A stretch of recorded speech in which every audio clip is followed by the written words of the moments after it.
সকলকে good morning, সুপ্রভাত। যারা আমাকে চেনে না, আমার পরিচয়টা প্রথমে দিয়ে নিই। আমার নাম নীতিশ। ভারতবর্ষের বাইরে Bangladesh, Nepal, Bhutan, Australia, America, London সহ আরও বিভিন্ন দেশে আমাকে যে নামে চেনে সেটা হচ্ছে ইন্টিগ্রেটেড মেডিসিনের আর্ট টিচার নীতিশ স্যার। আমি কলকাতায় থাকি, শিয়ালদা স্টেশনের কাছেই আমার আর্ট ক্লাস। আমার সাথে যারা যোগাযোগ করতে চাইছে, আমাদের ফোন নাম্বার 9831834354।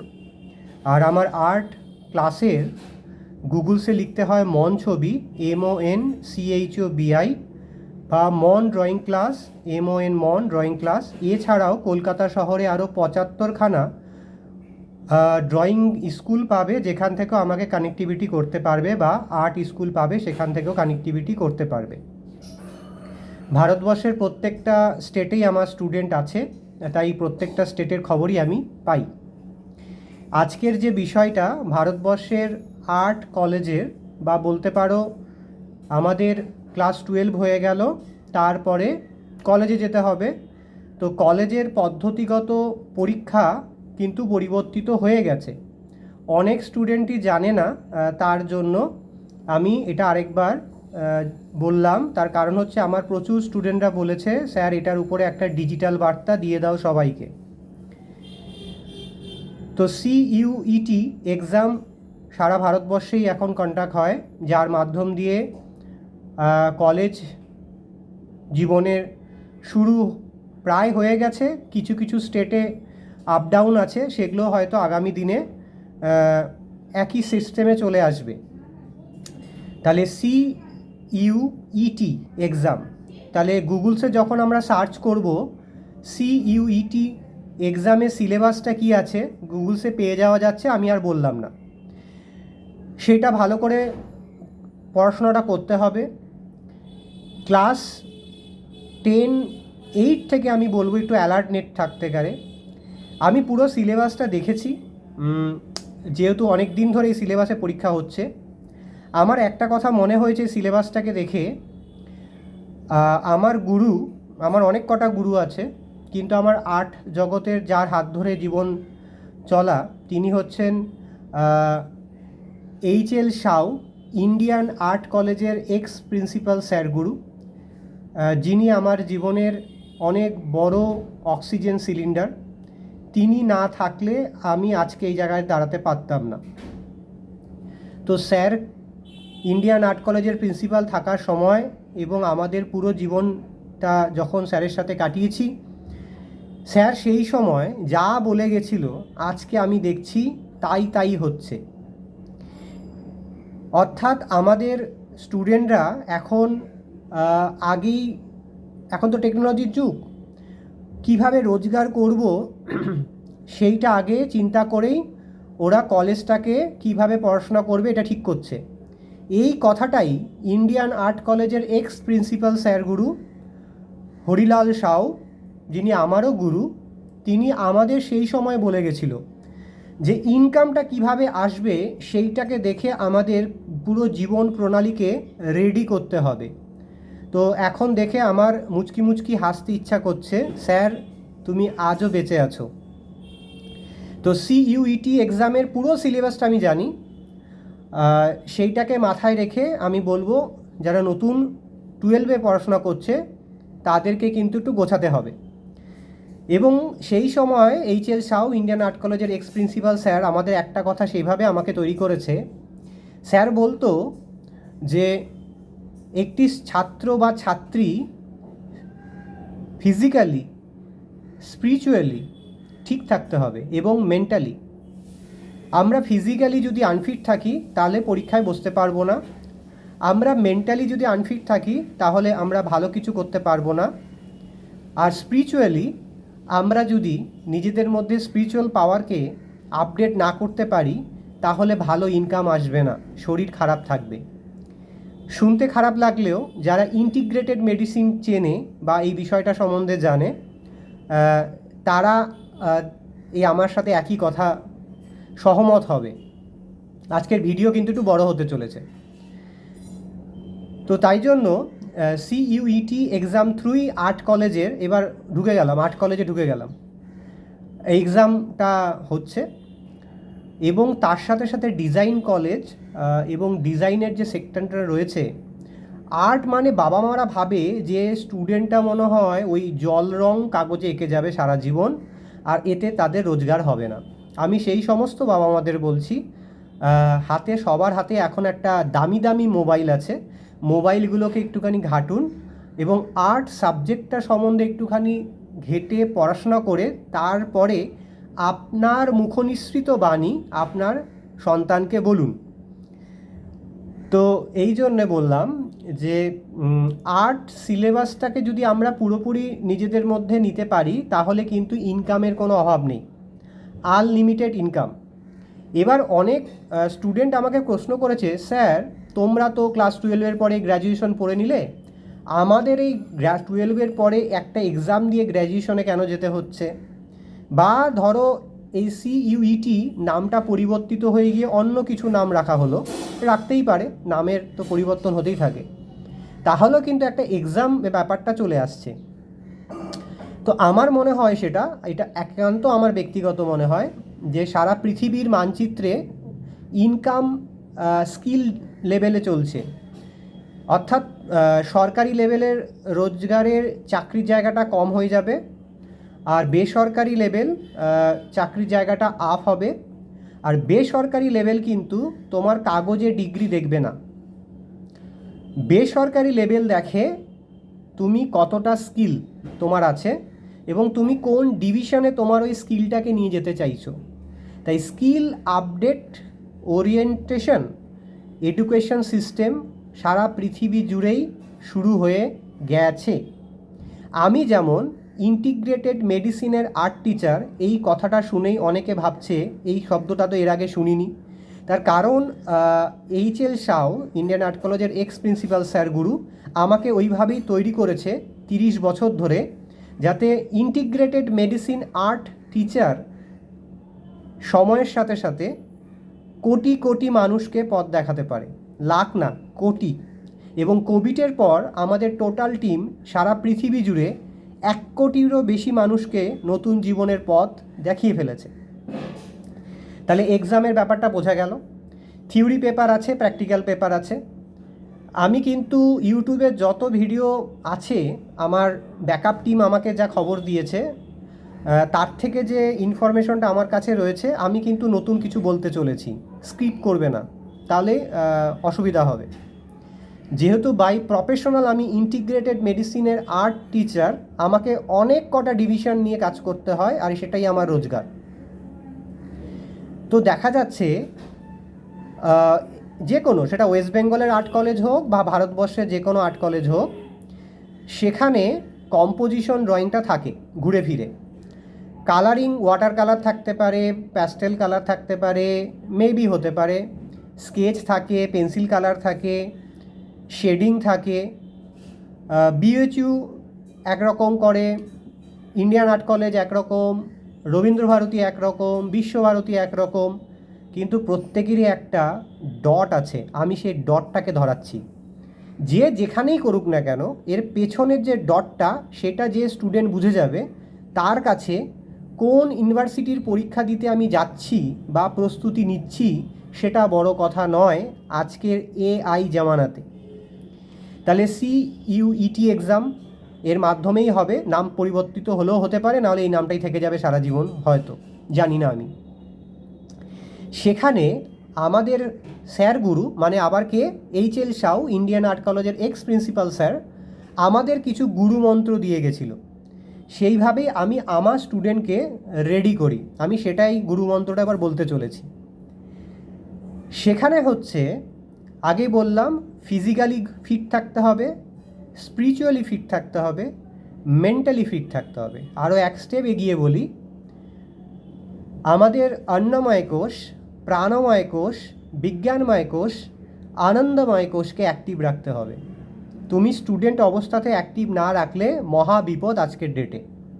এবং প্রায়শই শুনি স্টুডেন্টদের মাথা যন্ত্রণা করে, এই ওষুধ ওই ওষুধ, কোনো ওষুধ খেতে হয় না। যা সিস্টেম স্যাররা আমাদের দিয়ে গেছে, ওই সিস্টেমে যদি একটা স্টুডেন্ট তার লাইফকে এগিয়ে নিয়ে যায়, কোনো ওষুধই খেতে হবে না।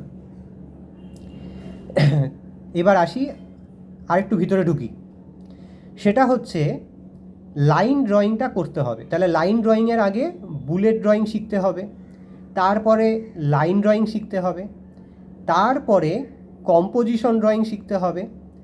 কম্পোজিশন ড্রয়িং শেখার গুরুমন্ত্র হচ্ছে তোমাকে রিয়েল মডেলকে বসিয়ে তার থেকে ডট এবং লাইন তুলতে হবে। এবার মডেলটাকে এক একটা পোজে বসাতে হবে, অর্থাৎ পোজ এবং পয়েশ্চারের বিষয়ে তোমাকে জ্ঞান থাকতে হবে। এবার ওই যে পোজ এবং পয়েশ্চারে বসলো, ওই পোজ আর পয়েশ্চারের মডেলটাই তোমার সিনারিতে কনভার্ট হয়ে যাবে। অর্থাৎ ধরো তোমাকে বলা হলো একটা ল্যাম্পপোস্টের তলায় একটা ছোট চায়ের দোকান আছে, সেখানে ফু দিয়ে চা খাচ্ছে। তাহলে তোমাকে জানতে হবে মানুষটা কি পোজে বসলে, কিভাবে হাতের কাপটা ধরলে ফু দিয়ে চাটা খেতে পারবে। এই বিদ্যাটা যদি না জানা থাকে, যেটাতেই 99% স্টুডেন্ট ভুলভাল করে, যেটা আমার স্টুডেন্টরা করে না, আমি ওইভাবে তৈরি করে দিই, কেন স্যার আমাকে ওই বিদ্যাটা দিয়ে গেছে। তাই জন্য অ্যানাটমি ড্রয়িংটার উপরে জোর দিতে হবে। শুধু শিয়ালদা স্টেশনে গেলাম, মডেল বসিয়ে দিলাম, প্র্যাকটিস করলাম, কোনো বাগানে বসে মডেল প্র্যাকটিস করলাম, কিচ্ছু হয় না। স্যারের জামানা তো এই সিস্টেমগুলো ছিল, তাতেও কিছু হয়নি, আগামী দিনেও কিছু হবে না। তো এর জন্য মডেলকে তুমি পার্সোনালি বসাতে পারো বা গ্রুপ করে ক্লাস করতে পারো, যেটা স্যার আমাদের করাতো, এইচ.এল. সাউ, ইন্ডিয়ান আর্ট কলেজের এক্স প্রিন্সিপাল স্যার। এবং অ্যানাটমি পজিশনে যেহেতু মডেলটা থাকতো, আমাদের হাড্ডি, চামড়া, টোন এবং পোজেস অ্যান্ড পয়েশ্চার ক্লিয়ার হয়ে যেত। তারপরে হচ্ছে ক্লথিং, তারপরে হচ্ছে ফিনিশিং। এক্সাম যে পেপারগুলো থাকে ভালো করে দেখে নেবে এক্সাম গাইডলাইন্সে কী আছে। ম্যাক্সিমাম সময় লাইন আর্টটাকেই ফলো করা হয়।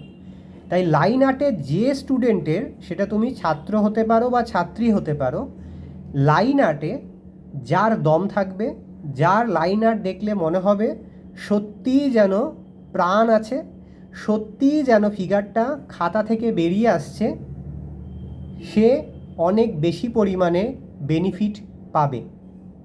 তাই জন্য অ্যানাটমি স্টাডি করতে হবে, ফিগার ড্রয়িংয়ের লাইভ মডেল স্টাডি করতে হবে, অ্যানাটমি, এবং তারপরে কাপড় দিয়ে। তাহলে কাপড় ছাড়া এবং কাপড় দিয়ে। পৃথিবীর যে কোনো আর্ট কলেজে যারা ভালো গুরু এইভাবেই তার ছাত্রছাত্রীকে তৈরি করে। তাহলে অ্যানাটমিটা গুলে খাও, ফিগার ড্রয়িংটা গুলে খাও, ফিগার ড্রয়িংয়ের মডেল স্টাডি ক্লাসটা গুলে খাও, ডট, লাইন, পোজেস অ্যান্ড পয়েশ্চার যেন তোমার মাথাতে পুরো ব্রেনে থাকে। এবার এটা কেন বললাম, এবার sir H L. Shaw, Indian art কলেজের এক্স প্রিন্সিপাল স্যার, আমার গুরু, একটা কথা সবসময় বলতো যখন আমরা আর্ট কলেজের এই স্যারের বিদ্যায় আসিনি, যে আর্ট কলেজে পাশ করলাম, একটা সার্টিফিকেট দিয়ে দিল, একটা কাগজে লেখা হয়ে গেল, তাতে তোমার রোজগার আসবে না। তোমার রোজগার আসবে তোমার স্কিল থেকে। তাহলে স্কিল থেকে যখন রোজগার আসবে, তখন তুমি যে কর্মটি করবে, অর্থাৎ তোমার কর্মা বা কর্ম, তাহলে সেইটা তখনই আসবে তোমার ব্রেনে যদি থাকে। তোমার ব্রেনে যদি না থাকে, তুমি সঠিকভাবে তোমার সঠিক কর্মটা করতে পারবে না। তাই জন্য স্যার সবসময় বলতো, আমি বেঁচে থাকি আর না থাকি, তোরা যখন বেঁচে থাকবি, তোদের স্টুডেন্ট যারা থাকবে ওদেরকে কিন্তু dot drawing, line drawing, anatomy, model study drawing এবং কাপড় পরিয়ে মডেল স্টাডি ড্রয়িং করাবি। তাহলে এই ছেলেমেয়েগুলো বিভিন্ন আর্টের সেক্টর থেকে রোজগার করতে পারবে। যেমন fashion designing sector, designing sector, interior designing sector, vastu sector, astrology sector, numerology sector, medical sector, yoga এবং প্রাণায়াম সেক্টর, এছাড়াও রয়েছে ফুড ইন্ডাস্ট্রি সেক্টর, এছাড়াও রয়েছে কুকিং সেক্টর, এছাড়াও রয়েছে হোটেল ইন্ডাস্ট্রি এবং ট্রাভেলিং ইন্ডাস্ট্রি। কারোর কোনো নলেজ নেই যে একটা আর্ট কলেজের স্টুডেন্ট পাস করুক আর না করুক, হোটেল ইন্ডাস্ট্রি এবং ট্রাভেল ইন্ডাস্ট্রিতে তার কত পরিমাণ চাহিদা আছে। তার কারণ আমাদের পুরো সিলেবাসে আমাদের আউটডোর স্টাডি করতে হয়, যেটা স্যার আমাদের করিয়েছে। সেই আউটডোর স্টাডিতে আমরা কি করি, একটা পেন খাতা নিয়ে স্যার পাঠিয়ে দেয়, প্রজেক্ট করে চলে এসো, মন্দিরে ছবি আঁকো, আর স্যার যা যা ইনস্ট্রাকশন দেবে। কিন্তু এইচএল সাউ ইন্ডিয়ান আর্ট কলেজের এক্স প্রিন্সিপাল স্যারগুলো আমাদের, বিশেষ করে আমাকে অন্তত সেই সময় গাইড করেছিল যে শুধু ছবি এঁকে নিয়ে আসলে হবে না বাবা, ওইখানে যে অ্যানাটমিটা রয়েছে বা স্কালচারটা রয়েছে তার সম্বন্ধে লোকাল লোকের কাছ থেকে তথ্য নিয়ে নথিভুক্ত করো এবং তারপর সেটাকে রিসার্চ করে বের করো যে ওই অ্যানাটমির মধ্যে বা ওই স্কালচারের মধ্যে কিছু মেডিসিন তত্ত্ব লুকিয়ে রয়েছে কি না, যা আমরা বেশি পড়ে জেনে ফেলেছি বলে যারা মনে করি তারা জানিই না। তার জন্যই আমার নতুন জীবনে টার্ন স্যার করিয়ে দিয়েছিল যে integrated medicine approach art teacher Nitish. এই একটি নাম সারা পৃথিবীর মানুষ জানে এবং চেনে, যা নতুন করে আমাকে অনেক কষ্ট করে এই জায়গাটায় যেতে হয়েছিল। যদি স্যার না থাকতো তাহলে সম্ভব ছিল না। তাহলে আমি বললাম কোন কোন ইন্ডাস্ট্রি থেকে আসবে। অনেকের একটা ট্রেন্ড আছে, আমি দেখেছি যে ওই ছবি আঁকবো, অনলাইনে বিভিন্ন সাইট আছে সেখানে পোস্ট করে দেবো, সেখান থেকে একটা রোজগার হবে। গুড, এটা ঠিক আছে, এটা করাই যেতে পারে আজকালকার দিনে। অনেকে কমিশনে রোজগার করছে, ঠিক আছে, এটাও করা যেতে পারে। কিন্তু শুধুমাত্র নেটের, আমি দেখেছি, যেহেতু আমি মেডিকেল নিয়েও কাজ করি, আমাকে প্রচুর পেশেন্ট দেখতে হয় প্রত্যেক দিন, দেখেছি এরকম অনেক আর্টিস্ট যার ছবি বিক্রি হচ্ছে না, সে মেন্টালি ট্রমাটাইজ হয়ে গেছে। কেন? তার কাছে ওই একটাই ওয়ে ছিল যে ছবি আঁকবো, ওই ওয়েবসাইট থ্রু বিক্রি করব। কেন? এই ওয়েবসাইট কোম্পানিগুলো প্রতিদিন তার নিজের পছন্দ মতো রুলস অ্যান্ড রেগুলেশন তৈরি করে। তাই আমরা গুরু পরম্পরায় ভারতীয়রা এবং বিশ্বের সমস্ত স্টুডেন্টকে আমি বলবো, আমরা এরকম কোনো পদ্ধতি অবলম্বন যেন না করি যাতে অন্য কোনো টেকনোলজিক্যাল সাইডের আন্ডারে হ্যাক হয়ে যায় বা হ্যাকিং হয়ে যায় আমাদের ব্রেন। এটা কিন্তু আমাদের মাথায় রাখতে হবে। তো এবার আমি কিছু জিনিস দেখাচ্ছি স্টুডেন্টদের। দেখো, এটা কলেজের খাতা থেকে দেখাচ্ছি। এটা মডেল দিদি বসে আছে চেয়ারের উপরে হাত রেখে। এটা ধরে নাও, যেহেতু আমরা এদের অ্যানাটমি রিলেটেড ড্রয়িং করে তারপরে এটা কম্পোজিশনে কনভার্ট হয়ে যেত, তখন এখানে ব্লাউজ ফ্লাউজ সব চলে আসবে।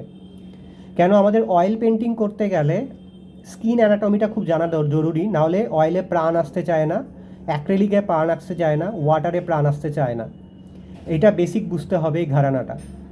তাহলে এই দিদিভাই বসেছে, সেটা দেখে দেখে আমাদের 10 মিনিট টাইম দিত, আমরা গোল হয়ে বসতাম, সেখান থেকেই ড্রয়িংটা তুলতাম। তোলার পরে আমরা এবার ক্লথ পরিয়ে ফিনিশিং করে, তখন চেয়ারটা ধরো সরিয়ে দিলাম, এটা হয়তো হতে পারে কোনো বারান্দা হয়ে যেতে পারে, দিয়ে পেছনে একটা পাখি, একটা পশু, আর পেছনে আরও 3-4টে ক্যারেক্টার দিয়ে একটা কম্পোজিশন ড্রয়িং তৈরি হয়ে গেল। তাহলে এই লেভেলের তোমাকে লাইন ড্রয়িং প্র্যাকটিস করে করে শিখে করতে হবে। এটা একটা দেখালাম। দ্বিতীয়ত, এরকমভাবে লাইন ড্রয়িং প্র্যাকটিস করতে হবে ক্যারেক্টার এবং পোজেস ধরে ধরে। ঠিক আছে, এটাও দেখিয়ে দিলাম। তারপর দেখো ফিনিশিং চলে এলো। দেখো ফিনিশিংয়ে এটা একটা ফিনিশিং, এটা একটা ফিনিশিং, এটা একটা ফিনিশিং, এটা একটা ফিনিশিং। তাহলে যখন একজন শিল্পী মাটি দিয়ে একটা মূর্তিকে গড়ে, প্রথমেই মাটি লাগায় না, প্রথমে তার স্ট্রাকচার দাঁড়াবে, সেটা রডের হতে পারে, সেটা কাঠ দিয়ে হতে পারে, বা আরও অন্য মেটেরিয়ালস দিয়ে হতে পারে, তারপরে খড়ের লেপন বা অন্য কিছুর লেপন হতে পারে, তারপরে ফিনিশিং, কালারিং এবং তারপর ক্লথ। তাহলে এই এতগুলো অধ্যায়কে কমপ্লিট করে একটা আর্টের ছেলে বা মেয়ে স্কুল লাইফ থেকে কলেজ লাইফে যায় এবং তারপর প্রফেশনাল লাইফে যায়। তো আমার কাছে যারা ড্রয়িং শিখতে চাইছে বা আর্ট শিখতে চাইছে, আমি কী কী জিনিস শেখাই, আমার ফোন নাম্বার আরেকবার বলে দিলাম, 9831834354।